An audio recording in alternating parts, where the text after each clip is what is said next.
Hi guys, Dorothy here, professional astrologer. You can find me on the web at nhastrologer.com. And thank you for coming and listening to this today. I'm going to talk about 2019. I'm going to do a video forecast for each of the zodiac signs. But first, I'm going to give you 5 or 6 minutes of the year overview. Take notes. And then this will be the introduction. It's going to be in front of each one of the other videos that I create. So if you watch this introduction, you can skip it in the other videos if you end up watching more than one. All right. So let's get started. We have eclipses. Capricorn and Cancer. Cancer, Capricorn, oppositions, full moons, new moons, starting in January, ending in December. 5 eclipses this year. January 5th, January 21, see if I can remember, July 2nd, July 16, December 26. You could slow that down or hit pause and listen again. Those eclipses, mainly the Cancer Capricorn. So what this is doing, the eclipses, they change zodiac signs every 18 months or so.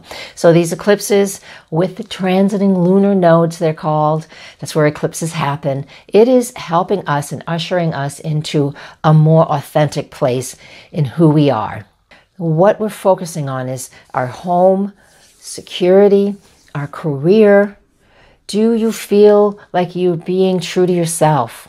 That Cancer eclipses especially are helping us to tap into our emotions and how secure do I feel in my home?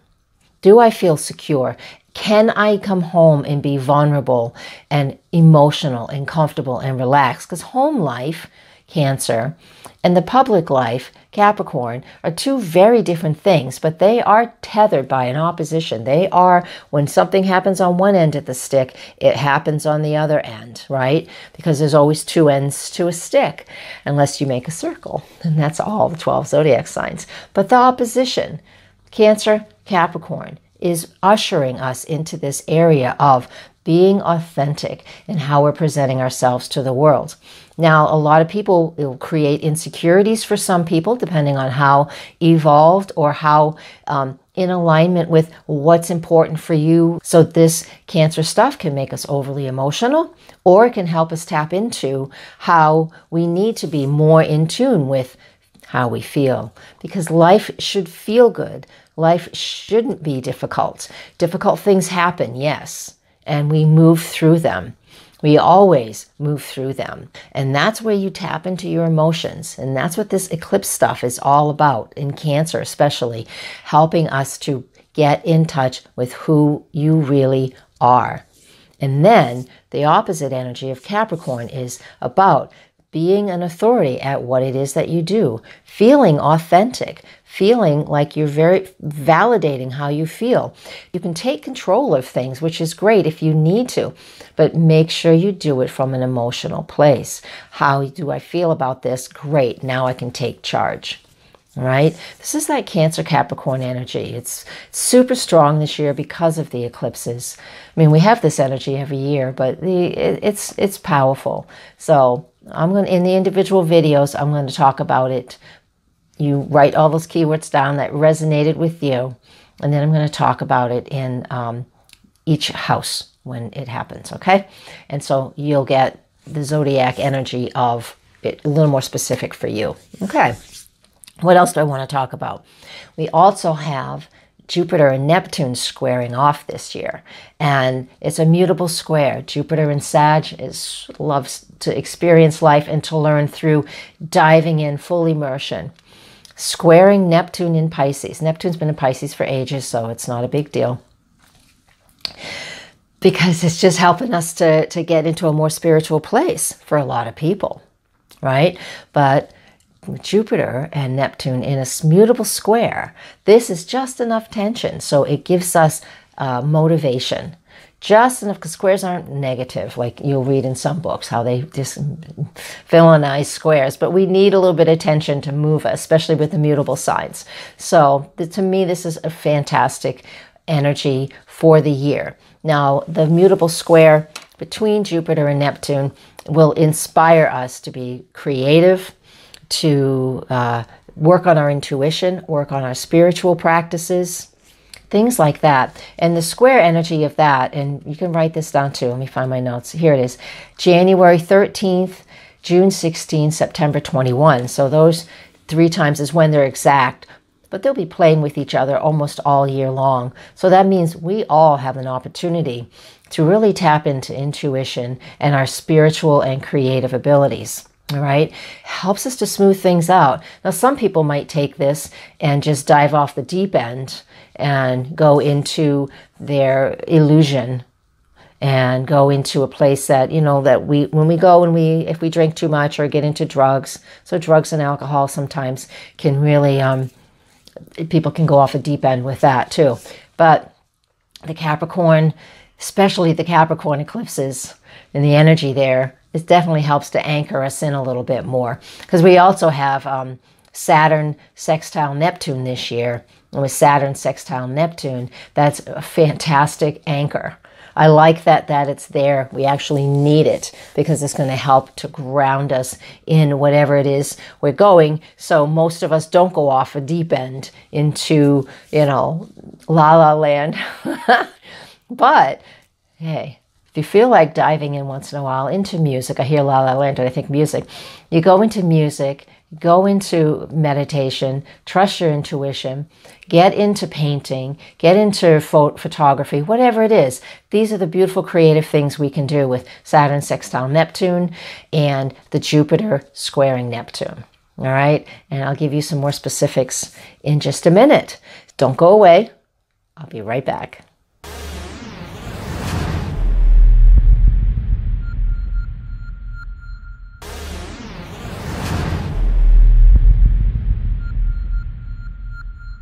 All right, Capricorn, let's get started because this is a big year for you. It starts in January and it goes for a year and a half, because these eclipses that we have starting January is Capricorn and Cancer. So you, like Cancer, are getting a boost this year. So this first eclipse that we have, January 5th, is at 15 degrees of Capricorn in your first house. So this is all about setting new goals, and this is a lot of strength into this eclipse, setting new goals based on what your personal wants and needs are, and based on the Capricorn energy, which of course has everything to do with structure, foundation, feeling safe, feeling secure, and being an authority at whatever it is that you do. So we're setting goals for this. So start right off the bat this year, 2019, setting goals. But do wait until that January 5th eclipse, because before then, the time is not right. At that eclipse, the time is right. So within a few days of that, set those personal goals that really mean a lot to you. Then we also have early January 13. We have June 16, September 21, the squaring between Jupiter and Neptune. Now, these two planets are mutable signs. Square is not a bad thing. And the energies of this is about being artistic and creative and trusting your intuition and moving with that. And that's not necessarily what Capricorn is about. But that's okay, because we're more than one thing. We're multifaceted human beings and spirits, and we have lots to choose from. So when Jupiter in the 12th house, in your solar 12th house, squaring Neptune in the 3rd, to me, this is like pay attention to your dreams, do some creative writing, poetry, singing, listening to music, meditation, any of those things that have a really soft edge, and you can become very creative with that. We have simultaneously Saturn making a sextile to Neptune as well. And with that sextile, that's going to anchor a lot of that stuff in. Saturn is in your first house, so that helps us to really lock in these creative things. It's telling all of us, and especially you, that we need to be creative and trust our intuition and go with the flow a little bit more, and Saturn will keep us grounded no matter what. Saturn's your planet anyways. The next thing we have, let me change my slides here so I can take a peek. The next thing we have is another eclipse, because there's 5 this year. This eclipse is the odd one out, but it is a special one because it's a full moon eclipse on January 21st, also a super moon. So full moon, eclipse, super moon, and we will be able to see it in North America. So go Google where you can see it if you're interested. This eclipse is at 0 Leo. And that is in your 8th house. And that 8th house, The last year's eclipses were all in there, right? 2017, 2018, were all in your 8th house and 2nd house, which were financial houses. This full moons give us awareness, show us what's going on, what has been happening over the last 18 months, and it is the final eclipse in that Leo Aquarius connection. So just know that whatever was going on financially is ending at this point in time, so you're able to move on to what's next. Another thing I want to talk about is Uranus entering the sign of Taurus. Uranus on March 6th. He was in Taurus back May 17th. So I want you to refer back to May, June, July. What was going on for you then? What changes were you making? What was happening? Because in that, let me see what house that's in. Because now he went retrograde, now he's back. So on March 6th, he moves into your 5th house. And the 5th house is all about being creative. Yeah, it's another creative thing we're talking about. Being creative, being expressive. What am I passionate about? My children, things like that. And when Uranus is in Taurus, he's going to break things apart. So pushing against boundaries, I guess that's a better way to do it. He's going to push against boundaries. He's going to push you to get out of old static or stagnant, actually, ruts. Uranus pushes us out of those ruts. And so when he moves into your 5th house on March 6th, he'll be in there for 7 years. We'll feel it really heavy at first, and then we'll get used to it. So just realize that there's going to be a level, some sort of awareness around creativity and children and what you're passionate about. And you'll be able to break out of, kind of like a writer's block. If you have a block, you're going to be able to break away from that, which would be good. All right, I've been telling everybody else in the zodiac signs, Mercury retrogrades 3 times a year, and this year it is in the element of water. So that's going to add to the intuitive and creative pieces, because we need things to be a little more flowy, right? And so I will talk about those in my weekly forecast, so make sure and subscribe to my YouTube channel to get more information on those as they come around. All right. Next, I wanted to talk about Jupiter in Sag in your 12th house. It's retrograde on April 10th to August 11th. So while it's retrograde in that area, and in that area, it's been in that area since November 2018, it is all about expanding those private times, your dreams, your intuition, that those secret places that it's our space. It's only our space. And when Jupiter's in there, we really want to connect to people, like-minded people, spiritual people. And we may even get more interested in metaphysical and spiritual things. When it retrogrades during this time period, it is just about reminding us not to exceed our limits and try and do too much. Excuse me. When we move on to Saturn, also retrograde, April 29th to September 17th. And that, again, is in that 1st house of personal choices, personal wants and needs.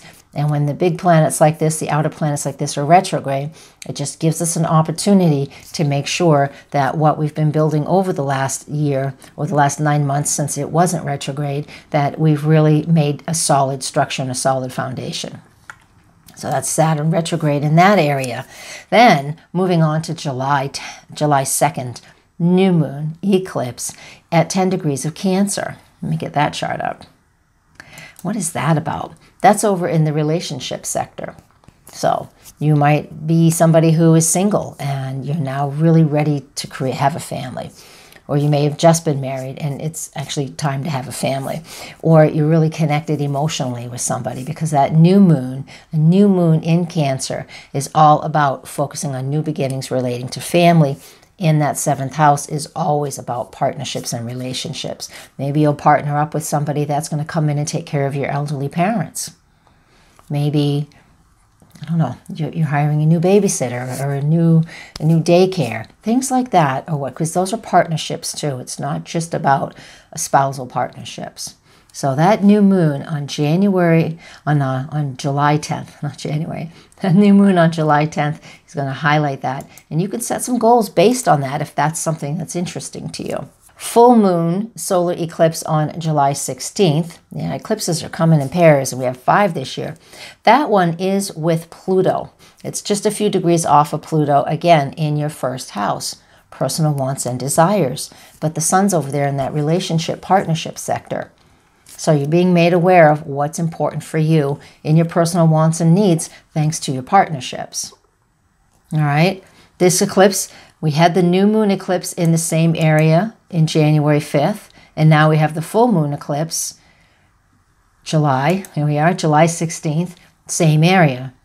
We'll have another one in December in the same area too. So setting goals, 6 months later, July, we get to see what we've accomplished and what we're working on. And that's smack dab in the middle of when Saturn is retrograde. So it will help us to decipher what's important, okay? Then, and that's that for July 16th. I got to the wrong slide, sorry.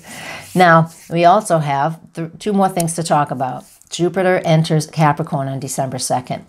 And then that means he moves into your first house, where all that other Capricorn stuff is. So now Jupiter's going to inflate everything you've been working on over the year. It's going to take a few months to get used to it, but he's moving in there, and he's going to say, and he's going to make you very aware of what your structure is, what your foundations, and the personal wants and needs that you have, and how you're building towards them. Because the final thing we'll talk about today is the new moon solar eclipse on December 26th, eclipse number 5 for the year. That is at 4 degrees of Capricorn. Right, sitting smack dab right there with Jupiter in your first house. So this is a year where you're going to get bigger and better. We're going to be practical and grounded. The one thing you need to really take care of at the most is that you stay physically active, because when Jupiter moves into that first house, the physical body can get bigger. So stay active. If you want the personality to get bigger, that's fine. That's not the physical body, but we have to be careful of our physical body during this time period. So we don't just, put on weight we don't want to put on. But if you need to, it's actually a good thing. All right, I'm going to leave you with that. Your own personal private sessions gets you your year ahead and a lot more information, because we talk. All right. Thank you very much, guys. Blessings. Namaste.